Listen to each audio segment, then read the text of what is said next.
தீர சூரன்ல எந்த சிவாஜி சார் எந்த படத்துல இருந்து நீங்க புடிச்சிட்டு வந்திருக்கீங்க? இதுல எப்படின்னா சிவாஜி சாரை பத்தி சொல்லுவாங்க, இந்த தேவர்மன்ல நடிக்கும்போது சரி அண்ணனா நடிக்க வேண்டான்ற அந்த மாதிரி நம்மள நீ நடிக்காத, நீ பேசாம இரு அப்படின்னு சொல்லி ஒரு புது நடிப்பை வாங்கிட்டாரு.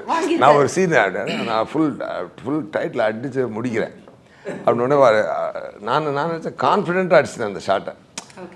சார் ஆடி பிடிச்சிட்டு அது பறந்துச்சு. ஆமா, அவர் பண்ற போது பறந்துச்சு.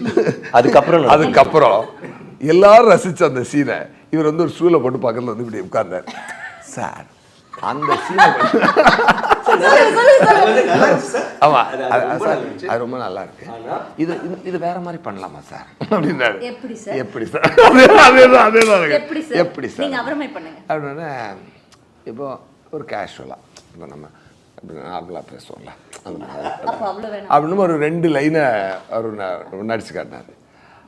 ஓகே டாக்டர் சார் பார்த்து புரியுது சார், ஒரு 5 மினிட்ஸ் மட்டும் கொடுங்க அப்படின்னு சொல்லிட்டு ஒரு 5 மினிட்ஸ் அப்படியே தனியாக போய் அப்படியே சரி சார் போகலாம் சார் அப்படின்னு எனக்கே புதுசாக ஃபீல் ஆச்சு. அவர் ஒவ்வொரு படமும் எப்படி பண்ணுறான்னு உங்களுக்கு தெரியும். ஒவ்வொரு படமும் கலக்குறாரு.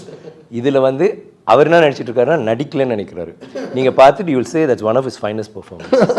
ஒவ்வொரு சீன்லேயும் ஒவ்வொரு வசனத்துலையும் ஒவ்வொரு வார்த்தையிலையும் அங்கே நடித்ததும் சரி. see I'm a fan of his work. So I'll keep always so what we do is constantly he'll be talking about what I do, I'll be talking about நீங்கள் என்ன பண்ணியதுன்னு I'll keep ஓகே இவர் ஏதோ புதுசாக பண்ணுறேன், என்ன பண்ணுறாரு, okay இது என்ன பண்ணுற, இப்படி பண்ணுறாரு, ஓகே இதான் டைலாக், இதான் பண்ண போகிற எல்லாம். ஸோ அங்கேயே வந்து ஒரு மாதிரி ஒவ்வொரு இதையும் அதை மெனக்கெட்டு அது பண்ணிவிடுவார். அப்புறம் டப்பிங்கில் வந்துட்டு dubbing also I do the same. But டப்பிங்கில் ஐ வாஸ் திங்கிங் இவர் டப்பிங்கில் என்ன பண்ணுவார் அப்படியே. டப்பிங்கில் அகேன் அதை உட்காந்து ஒரு மாதிரி ஐ மீன் புலி இல்லை மான்ஸ்டர். அவர் பண்றதும் மான்ஸ்டர், அங்க இருக்கிறவங்களே மாஸ்டர் ஆக்கிடுவார், எல்லாரையும் காலி பண்ணிடுவாரு. அதை வந்து எடுத்து அந்த ஒவ்வொரு அந்த காமா அந்த வார்த்தையில ஒரு 4 எழுத்து இருக்குன்னா அந்த 4 எழுத்தையும் அது வந்து எல்லாம் இது பண்ணி பார்த்து தட்டி பார்த்து that's what I told him. எனக்கு வந்து பர்ஃபெக்டாக இருந்துச்சு. Like normally when you see a performance there'll be something எங்கேயாவது ஒரு இடத்துல அந்த ஒரு I thought ஐயோ அம்மி அண்ட் அவர் என்ன சொல்ற நடிச்சனா நிஜமாவே நல்லா இருக்கா அப்படின்றாரு.